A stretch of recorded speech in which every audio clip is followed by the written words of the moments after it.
Hi! Hello! నమస్తే. Welcome to my channel. ఈరోజు vlog ఏంటంటే అక్షయ తృతీయ కదా! మనకి ఏప్రిల్ 13 పడింది 2025లో. సో, ముందుగా అందరికీ అక్షయ తృతీయ శుభాకాంక్షలు. ఈరోజు ఏంటంటే ఇలా పూజ చేసుకున్నాము. ఈరోజే మేము మామిడి పళ్ళు కూడా దేవుడికి చూపిస్తాము. దాంతో పాటు పరమాన్నం.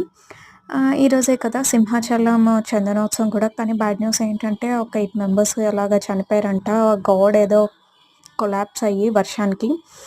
అండ్ ఏంటంటే ఇంక మేమైతే వెళ్ళాలి అనుకోలేదు. సో, వెళ్ళలేదు. లంచ్ అయితే ఇలాగా సింపుల్‌గా ఒక కర్రీ అండ్ పప్పుతో అండ్ స్వీట్ ఏమో క్యారెట్ హల్వా అయితే చేసుకున్నాము. సో, లంచ్ అయితే కంప్లీట్ అయిపోయిన తర్వాత ఈవినింగ్ ఏంటంటే కొంచెం షాపింగ్ చేద్దాము అనుకుంటున్నాము. అంటే ఈరోజు మనం ఏది కొంటే అది ఇంక్రీజ్ అవుతది అంటారు కదా! సో, ఆ విధంగా అనమాట.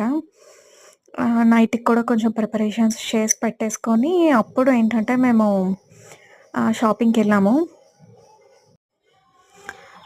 షాపింగ్‌కెళ్ళామనమాట. అంటే ఈ రోజున ఏంటంటే పసుపు, కుంకుమ, తర్వాత కల్లుప్పు ఇవన్నీ కొనేసి మాల్‌లో పెట్టుకొని లక్ష్మీదేవికి చూపించి, అలాగే మనకి ఉంటే గోల్డ్ గానీ, సిల్వర్ గానీ కూడా కొనుక్కోవచ్చు. అయితే మేమేంటంటే సిల్వర్ పట్టీలు తీసుకుందామని వెళ్ళాము సీఎంఆర్‌కి మమ్మీ కోసం. సో, వాటిలిని కూడా చూసి యాడ్ చేస్తాను. ఇలాగా అమ్మవారి టెంపుల్‌కి కూడా వెళ్ళామనమాట. సో, అయితే పట్టీలు ఇలా తీసుకున్నాము. ఒక బౌల్ కూడా తీసుకున్నాము సీఎంఆర్‌లో. ఈ 2025లో అయితే గోల్డ్ అయితే ఏం కొనలేదు. ఆల్రెడీ 10,000 అయిపోయింది gram. Please do like, share